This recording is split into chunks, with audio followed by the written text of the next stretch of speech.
What do you know? I have another indoor installment for you guys today with a couple little surprises. Check it out. People are always asking if I own any shirts that have sleeves. How about this one?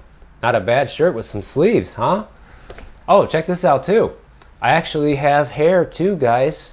You know, it's not full of gel today. I actually can have a natural, real hair day here. Since I'm in the house, I don't have to have my hair all spiffed up to fight the hurricane force winds outside. Well, we're getting a ton of rain again today, which might be one of the first reasons of why you might actually not want to move to Florida. I'm sure a lot of people that are looking at moving here knows that it rains a lot here, but this winter has been unusually rainy. Rainy is supposed to be the nice time of year, and winter's getting confused and thinking that it's summer or something. Maybe winter in Florida is being brainwashed saying, hey, maybe you should be more like summer, if you know what I mean. Now here's the reality, guys. About 730,000 people have moved to the state of Florida between 2021 and 2022, but during that same time frame, 500,000 people left. So yes, that is still a net positive. We still have 230,000 positive, and that doesn't even include any of the figures from 2023. However, you can see that even though we have a lot of people coming in, a lot of people are leaving. So I want to go over some of the reasons why people are leaving in today's video, and I'll also give you some of the ones why people are still coming in too. I want to share with you guys some of the stories that I found about this that give people's personal anecdotes of why they're actually deciding to leave the state of Florida. Now there's one couple that used to live in Fort Myers, Florida, and they sold their house back in 2021, got out of here completely, and they moved to South Carolina. And their number one complaint about the area is that it was just getting too crowded, guys. Fort Myers is literally like the fastest growing area of all of Southwest Florida, which is kind of ironic considering they got pretty wiped out by Hurricane Ian last year.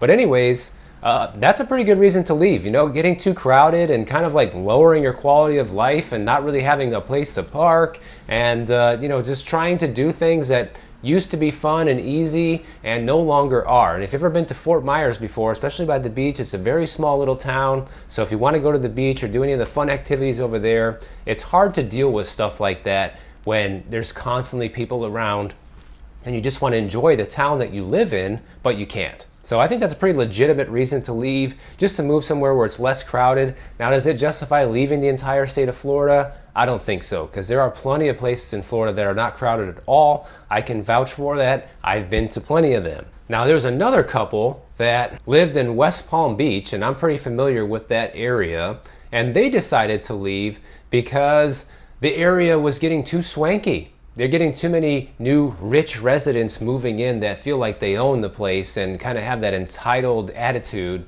and they were getting sick of it. So they decided to move from West Palm Beach to Savannah, Georgia.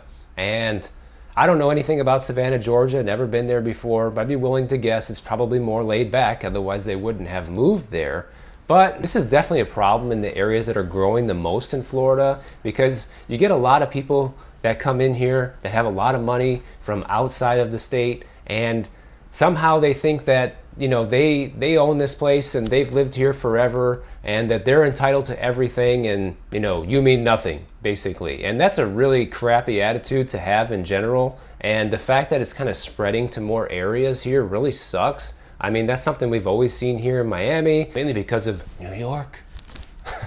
So I'm kind of used to it here. But yeah, it's really sad to hear that it's hitting other parts of Florida, especially places like West Palm Beach, because it's always been a kind of laid back place. I'm kind of surprised to see that it's infiltrating all the way up there. But it makes sense because South Florida is growing tremendously, and the more people like that come in, unfortunately, the more the attitude starts to deteriorate. Now, one of the biggest reasons that people are leaving, is the unaffordability, guys. That is the most realistic thing here. Besides the attitudes, besides the traffic, we know that stuff sucks, okay? The traffic has been a problem here for a long time. I've talked about that in many of my videos in the past. It's a worthy mention here because it is getting a lot worse, that's for sure. But the biggest reason is the cost of living. Florida used to be a retirement destination. It used to be very cheap to live here. I used to make videos on my channel 3-4 years ago chronicling places where you could go out and buy yourself an oceanfront condo for less than 200 grand, or get a house that's literally, 5 minutes away from the beach for less than 250 grand. You know, those days are completely over. You're not going to find stuff like that anymore anywhere across the entire state, unless maybe you're talking about Panama City, and go up there and check out the town and see if you like it. See if it's worth paying 150 grand for a house, okay? The median home price right now, as of November of 2023 here in Florida, is about $388,000, and that includes condos, townhouses, and single-family homes. But if you want to just look at a single-family home, median home price here is $413,000. That is far beyond what the average person can afford due to the median household income. According to the median household income, the average family can only afford a house of about 250 grand throughout the country, okay? But you're seeing home prices here that are getting close to double that, and in many cases are double that, throughout most parts of the state. Just because the median price is $388 for all types of housing and $413K for a single family home does not mean that that's going to be the price you're going to be looking at, especially in the more desirable areas. Like here in Miami Beach where I live, guys, like you used to be able to buy a house here for 500 grand, and that was kind of like a deal 5-6 years ago. Now that same house will run you over $1 million. I mean, it is insane. It really is insane. And trust me, they're not worth it. They're old houses that need a ton of work. They have problems. They have flooding issues, and $1 million. You can go to other parts of the state where houses used to be very cheap as well. Like whenever I always think about Northeast Florida, that's always been like my favorite area of Florida. St. Augustine, Palm Coast, that area up there.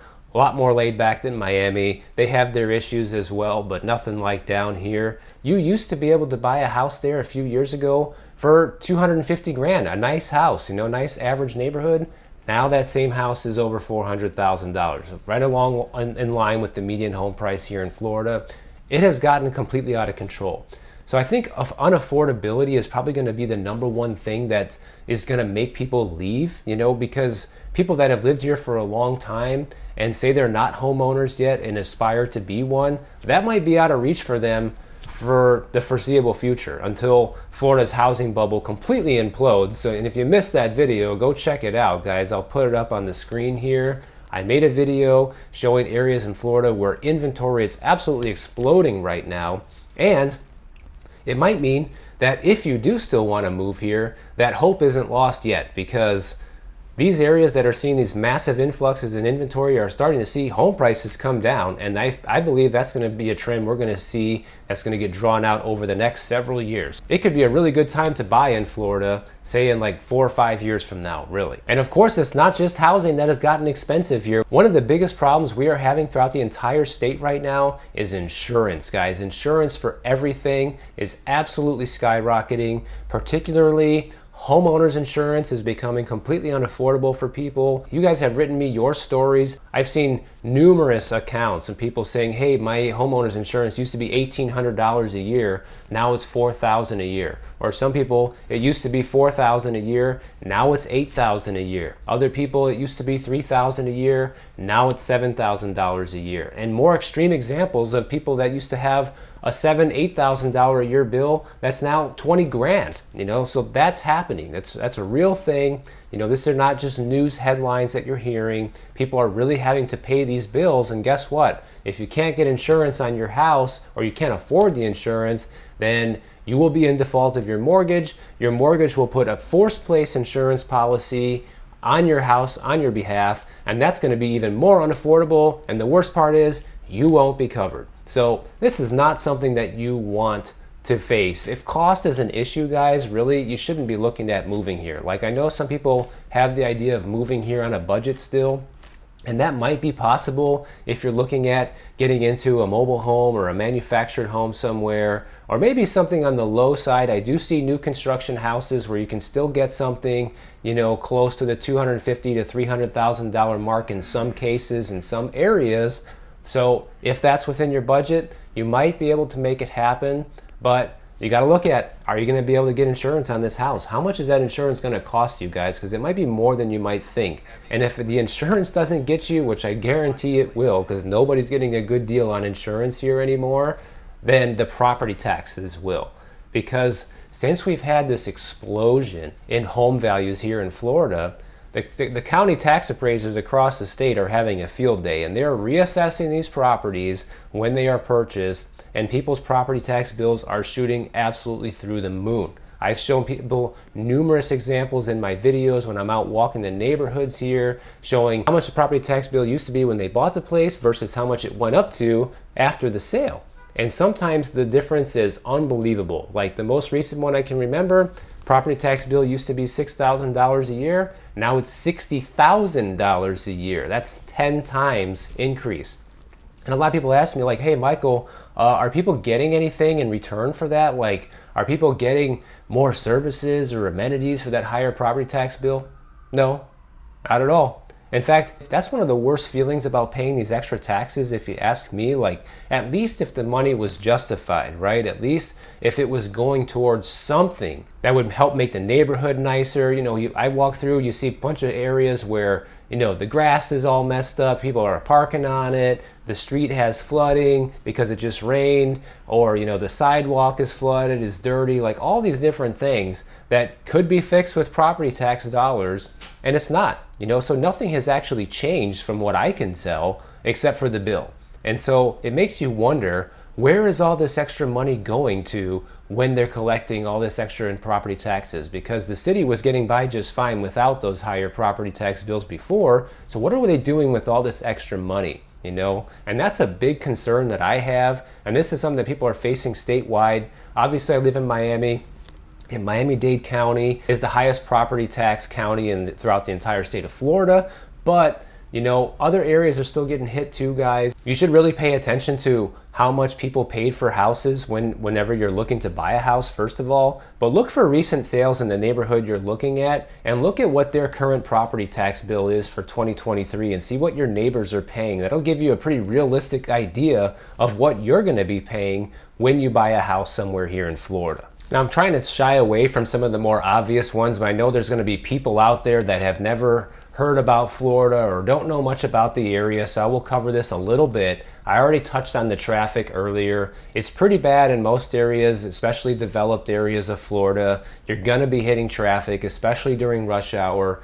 This time of year in the winter is always the worst because this is when we have the most tourists come to the state from all over the country and from all over the world, because it's one of the only places in the country that's still somewhat warm this time of year. And so we get the snowbirds and the traffic doubles, guys. That's basically how it goes, and that always sucks. It's something you have to deal with on a reoccurring basis here, and there's just no getting around it. Unless you're gonna buy one of those upcoming flying cars for 400 grand, you're gonna be stuck dealing with the traffic here. That's the reality. And the weather, you know, that's really personal preference. You know, for me, my personal taste, Florida is just too hot, especially in the summertime.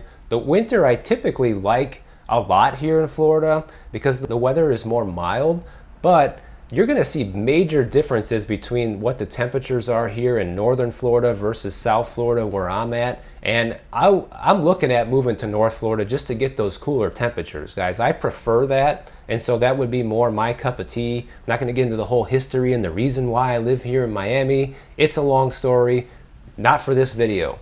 But if I had to move somewhere else in Florida, I would definitely be looking at the northern half of the state. If you don't like heat and humidity, that's where you should be looking as well. But fair warning, in the summertime, I don't care where you live in Florida, it's gonna be scorching hot, guys, especially the humidity. There's no getting around it. But some people love that weather, you know, that's the thing. I've heard other people that have moved here and say, oh yeah, I love the heat and humidity. They love being out there sweating all the time. If that's you, you're gonna love it. But if you don't like that, I would say look somewhere else, because you're not gonna be happy living indoors. And to pay these home prices here, people pay this in order to get the outdoor lifestyle here, right? To be able to go to the beach all year round, be able to ride their bike outside all year round and it's not freezing cold and all of this. And if you're just gonna buy a house here to retire here and stay in the house all day, I can't understand that. I can't understand why anybody would do that. You should move to Nebraska or Kansas or somewhere a lot cheaper, you know, where you can get a house and stay inside all day and pay a fraction of the cost of what it's gonna be to live in Florida. I don't see any value in somebody like that who wants to live that lifestyle down here moving here. You might as well just go somewhere else, guys. And the rain and the flooding is becoming quite an issue as of recently. I don't know, like every year's kind of different, but this year, like in this winter, for example, I swear this winter wishes it was summer, because this winter constantly is raining like it is summer here. And we got basically a hurricane a couple of weeks ago. It wasn't actually a hurricane, but it was enough wind and rain for 4 or 5 days straight. In fact, last time I made a video indoors was because of that storm. And it caused a lot of different flooding around here. There was a lot of property damage from the wind. There was power outages, things like that. And a lot of people think that you need to get hit with a hurricane to have those problems, and that is not true, guys. I guarantee you the insurance companies got a lot of claims during this time period as well, and it's a problem. And so if you're somebody that just doesn't like the rain and the humidity and the heat and all of that, you should just stay away, because it is not going to be a place you're going to enjoy living. I can tell you that right now. There is a honeymoon period when you get here, and you can be kind of oblivious to all that stuff, or ignore it for a while. But after a couple of years, if it's not your cup of tea, you're gonna start feeling it, and you might start having some regrets, that's for sure. Now earlier when I was talking about insurance, I mentioned homeowners insurance, but I forgot to mention how much all other types of insurance are going up, most notably car insurance. I saw a 25% increase in my car insurance recently. I was able to get the bill lowered, but not without jumping through hoops and loops with the insurance company, cutting all my coverages in half, doubling my deductibles, removing a vehicle from the insurance coverage, all sorts of shenanigans I had to do in order to get my insurance bill to come back down. But apparently, from what I've heard, I'm going to do a full video on this soon, that this is not just a Florida problem, guys. People are having car insurance explode across the country. Doesn't really matter where you are, but it kind of adds insult to injury here, because you're already facing record high home prices. You're already facing extremely high rental prices. You're already facing high homeowners insurance prices and high property tax bills and all of this stuff. And then you just throw in the high car insurance bill as well. Like it's seemingly never ending, guys. And I can personally tell you that my cost of living here from like 5 years ago, pre-pandemic, till now has easily jumped by 30%. That's like a rough estimate of how much everything has gone up. We're talking gas, food. I'm not counting shelter, because I pay more in shelter now since I bought my own place, and it's a much bigger place than where I used to live before. So naturally that did go up for me.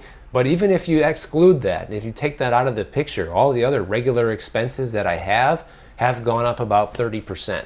And if you think about it, that's a huge percentage of someone's income for things to go up. And you're not getting anything in addition for that. Just like the property tax thing I was harping on earlier, you're not getting any additional value by living here and paying this extra money, okay? So basically the idea here I'm trying to convey in this video is that moving to Florida does not have the same value that it once did, in my opinion. Like, I moved here in 2008, guys. It was still very affordable here for what it was, and obviously that was right during the last recession, right before the last housing crash. Things got very cheap here. Like, I used to rent a 1-bedroom condo on the beach, a couple blocks down the street from here, 1 bedroom, 1.5 bath, with a balcony, with a partial ocean view, with a parking space, for only $900 a month. Now, you cannot even rent a studio in the ghetto around here for that price, okay? So that just goes to show you how much things have changed. Now that same apartment is renting for $1,700, $1,800 a month, literally double what it did 15, 16 years ago. And to me, if I was new and I was like looking at places to move and I didn't live here yet, I would not be seeing the value here anymore like I used to. So that's why I'm making this video, because as somebody that is a transplant, I moved here from Illinois, there was a lot of value in coming here to Florida. But don't get me wrong, guys, I still like it here better than Illinois. I think that's where a lot of people misunderstand me. You always get the people that say, oh, you should just go back to Illinois then if it's so bad here. Like, Florida has its problems. All these things I'm telling you really suck, but I'd still rather be here than back in Illinois for a lot of reasons I'm not going to get into in this video either. But I have personally determined that my quality of life is still going to be better here than if I were to move back there. And that's kind of a personal decision everybody needs to make. And unfortunately, you're not going to be able to really figure that out unless you spend a significant amount of time here. One of the biggest mistakes I see people make is they come here and they visit on vacation, especially in the wintertime for a couple weeks, and they get lucky. They get, a string of good weather here when it's like sunny every day and 75 degrees outside, and they think it's just going to be like that all the time, and it's not. This is what it actually looks like right now, a couple days before New Year's Eve, guys. So this is the reality of how it really looks versus what people think it is all the time in their heads. But after hearing all of this, if you think it's still worth it, then you can easily still move here, especially if you can afford it, and be happy here. If none of those things bother you, if you're coming from a higher cost of living place, please don't be a jerk like these people I talked about earlier that think you own everything and all this entitlement attitude. It really sucks, and people here are gonna hate you if that's you, by the way. So feel free to come here and enjoy it, guys. If nothing I said here in this video is a deterrent for you, by all means, come on down. And if you need a real estate agent, I can hook you up with that, because I have a real estate network here that covers all 50 states throughout the country. So if you need a buyer's agent or a seller's agent anywhere in the United States, feel free to use my link down in the description below. I'll get you set up with a real estate agent at no charge to you, and it helps the channel. So if you use the link, I appreciate it. So if you guys enjoyed this video, make sure you subscribe to the channel. And if you don't want to wait for my next video to come out, check out this one on the screen right over here, and I'll see you in the next one.